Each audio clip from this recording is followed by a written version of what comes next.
Hello বন্ধুরা, আজকে আমি বানাবো ফুলকপি ডাঁটা দিয়ে চচ্চড়ি। অনেকে তো ফুলকপি ডাঁটা ফেলেই দেয়, আর তোমরা পারলে সব আনাচি দিতে পারো। তবে আমি শিম, আলু, মূলো আর পটল ছিল, পটলটা দিয়ে দিলাম। এবারে আনাজটা তেলের মধ্যে দিয়ে দেবো, ভালো করে নেড়ে একটু চাপা দিয়ে রাখবো। চাপা দিলে তাড়াতাড়ি ভাজা ভাজা মতন হয়ে যায়।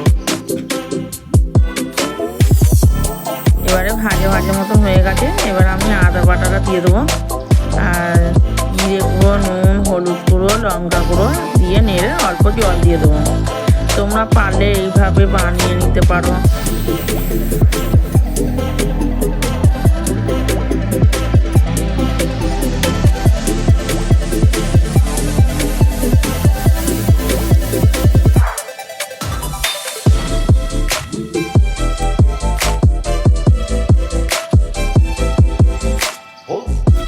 এবারে আমি ভালো করে নেড়ে একটুখানি কপি ডাঁটাটা দিয়ে দেবো, এতে নেড়ে একটু প্রেসারে দিয়ে দেবো।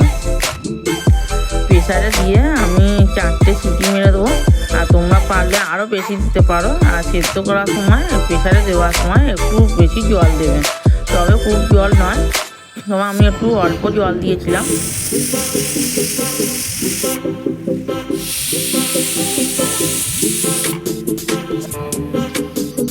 কড়াতে দেওয়া আছে তেজপাতা, 5 ফোড়ন আর বড়ি।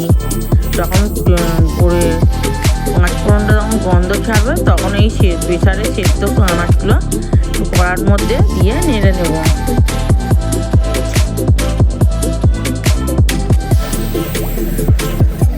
আমার ভালো লেগে থাকলে তাহলে আমার চ্যানেলটি সাবস্ক্রাইব করে দিও।